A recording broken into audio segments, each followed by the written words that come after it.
మార్పులు చేర్పులు అయ్యే అవకాశం ఉందనుకుంటున్నారా, ఏమనుకుంటున్నారు? ముందుగా యోయో టీవీ ప్రేక్షకులకు, మీకు ప్యానల్ ఉన్న వారికి నమస్కారం.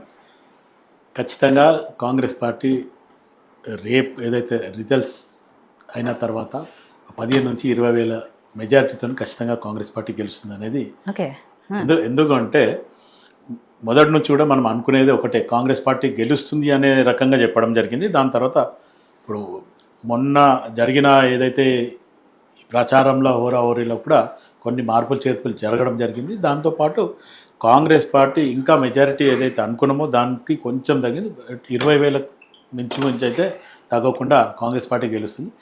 అపార్ట్ ఫ్రమ్ దట్ క్యాండిడేట్ పరంగా కూడా ఆలోచిస్తే ఇటు బీజేపీ కానీ బీఆర్ఎస్ కానీ మిగతా ఇంకా ఇతరులను కంపేర్ చేస్తే నవీన్ కొంచెం ఒక ఆర్కిటెక్ట్ ఇంజనీర్ అనడము, లేకపోతే సోషల్ సర్వీస్ చేస్తున్నాడు అనడం, ఇవన్నీ కూడా ఆలోచిస్తే ప్రజలలో ఈ ఒక 2 ఎలక్షన్స్ గతంలో ఎంఐఎం బీఫామ్ మీద నిలబడ్డము, ఒక 40,000 పైచిలుకు ఓట్లు తెచ్చుకోవడము.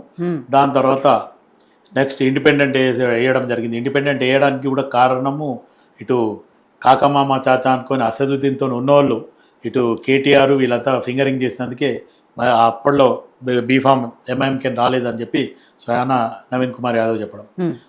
అదే కాకుండా ఇటు మాగంటి గోపీనాథ్ గారు టీడీపీలో ఒకసారి గెలవడం, తర్వాత టీఆర్ఎస్, తర్వాత బీఆర్ఎస్, ఈ రెండిట్లో ఆయన హ్యాట్రిక్గా గెలవడం.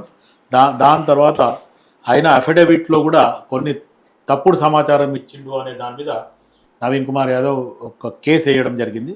ఆ కేసు వల్ల కూడా ఒకవేళ మాగంటి గోపీనాథ్ గారు కానీ చనిపోకుండా ఉంటే కూడా ఖచ్చితంగా ఈ బై ఎలక్షన్స్ వచ్చేటి అనేది కూడా నవీన్ ఆల్రెడీ ఎక్కడో మామూలుగా టీవీలో లైవ్ చెప్పడం కూడా నేను చూడడం జరిగింది.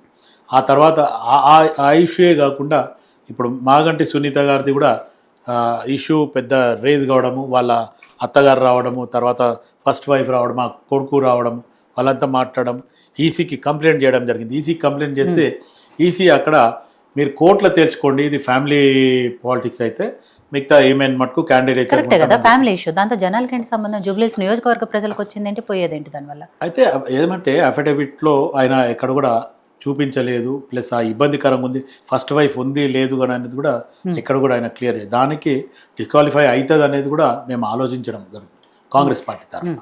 కానీ ఈసీ మీరు కోర్టులో తెలుసుకుంటే అన్న తర్వాత ఇంకా దాన్ని వదిలేయడం జరిగింది. ఈవెన్ నవీన్ కుమార్ యాదవ్ కూడా ఏదైతే మాగంటి గోపీనాథ్ గారి మీద ఏదైతే కేసు పెట్టిండో అది కూడా విత్డ్రా చేసుకోవడం జరిగింది. ఎందుకంటే ఆయన లేరు కాబట్టి అవసరం లేదు ఇంకా ఆ కేసుని అని చెప్పి అది కూడా విత్డ్రా చేసుకోవడం జరిగింది. తర్వాత ఏదైతే కేటీఆర్ కొన్ని సందర్భాలలో రేవంత్ రెడ్డి గారి మీద మాట్లాడడము, బహుశా ఆయన నోరుద్దుల వల్లనే ఈరోజు ఈ సీటు వాళ్ళు బహుశా వస్తుంది అనుకున్నది కూడా ఈరోజు పోయేలాగుంది.